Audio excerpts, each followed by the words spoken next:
El ciclismo es un deporte relativamente sencillo y para entenderlo no hace falta complicarse tanto la vida. En la etapa 3 del Critérium du Dauphiné había una fuga de más o menos unos 10 ciclistas que más o menos a falta de unos 10 kilometritos para la meta estaban pero justo con el tiempo y distancia para sostenerle la ventaja al pelotón. Pero justo la fase de acumulación estaba al límite y cuando estamos en esta situación o todos trabajan para conseguir el objetivo o sencillamente la fuga no llega. Y en ese sentido habían varios ciclistas que realmente no estaban colaborando mucho y cuando ya falta poco para llegar a la meta y hay ciclistas que no están colaborando mucho, uno tiene que ya ir pensando cómo vamos a sentenciar esta carrera, porque uno de los 10 ciclistas que están escapados va a tener que ganar. Ahora, de los 10 ciclistas que estaban en la fuga, nosotros podríamos dividirlos entre los ciclistas que tienen algunos intereses de vestir el maillot de líder y que a lo mejor lo pueden sostener más adelante, como Florian Lipowitz, otros ciclistas como Harold Tejada que están andando muy pero muy bien y que también a lo mejor podrían sostenerlo por 1 o 2 días más, a lo mejor en la alta montaña o a lo mejor haciéndolo bien después de la contrarreloj, y ciclistas que generalmente sentencian bien las carreras como Mathieu van der Poel. Mathieu van der Poel con un buen ataque también podría terminar quedando de líder. Ahora, si tú mezclas todo esto en una batidora o en una juguera, seguramente te va a terminar apareciendo un montón de ciclistas con diferentes ambiciones. Y en algún momento y de alguna manera nosotros tenemos que sentenciar, porque también el recorrido tenemos que reconocer que no era tan sencillo que digamos. De esta manera habían algunos ciclistas que lo intentaban en su vida y como los repechos eran relativamente cortos, no les resultaba tan bien. Finalmente había mucha fuerza en la fuga y siempre los terminaban pillando.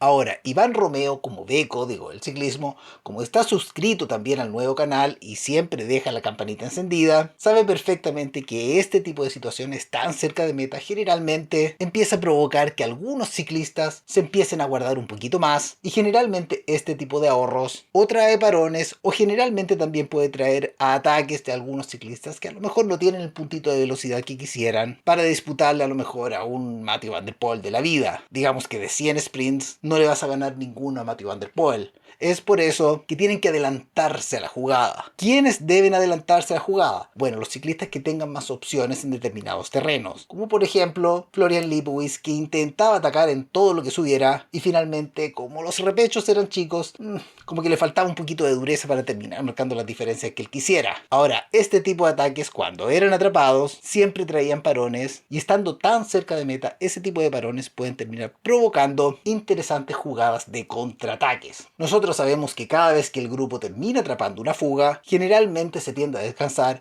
y cuando estén a punto de pillar esa fuga, hay que ir preparando las piernas porque ese es el momento del ataque. Así lo intentó Iván Romeo por primera vez, porque si tú sabes que va a haber un parón, también deberías estar preparado seguramente para un contraataque. Y fue en ese momento que Iván Romeo lanzó su primer ataque y como todos estaban preparados, finalmente igual lo terminaron atrapando. Ahora, una cosa es atacar más o menos a 8 kilómetros de meta y otra cosa muy diferente es atacar a 3 o 4 kilómetros de meta. ¿Cuál es la diferencia, JP?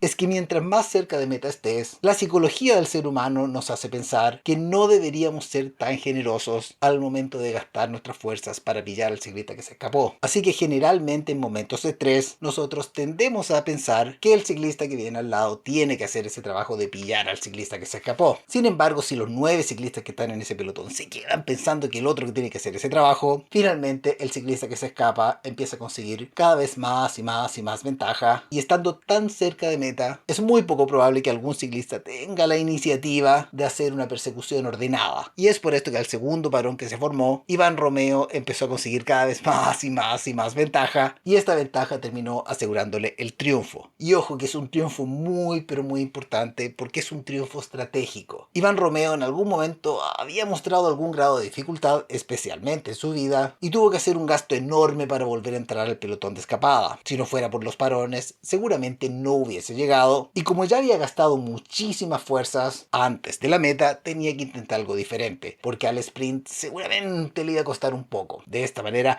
ataca con anticipación y se termina llevando la carrera. Los ataques después de un parón generalmente dan muy pero muy buenos resultados, y cuando el pelotón no tiene un objetivo claro y los 10 ciclistas de la fuga fuga están luchando por exactamente lo mismo, que es el triunfo de la etapa, generalmente se empieza a especular en exceso, y esta especulación en exceso seguramente termina haciendo que algunos ciclistas terminen arruinando la fuga. Finalmente Iván Romeo se termina llevando la etapa, finalmente Iván Romeo se termina vistiendo de líder y también termina llevándose el maillot de los jóvenes. Un triple triunfo para un ciclista que ya había demostrado cierto grado de debilidad. Y cuando nosotros decimos que una estrategia sirve para mejorar los resultados haciendo prácticamente el mismo esfuerzo, es exactamente a este tipo de movimientos a los que nos referimos. En este tipo de situaciones da lo mismo los vatios, da lo mismo la presión que se inflaron las ruedas, da lo mismo si las manillas van hacia adentro o van hacia afuera, porque aquí lo realmente importante es la potencia de una jugada bien hecha, de una jugada bien pensada, un ataque en el momento justo, después de una decisión perfectamente tomada. Iván Romeo no es primera vez que gana de esta manera, y seguramente si Enric Mas corriera así de bien, seguramente tendría más de alguna vuelta grande en su bolsillo.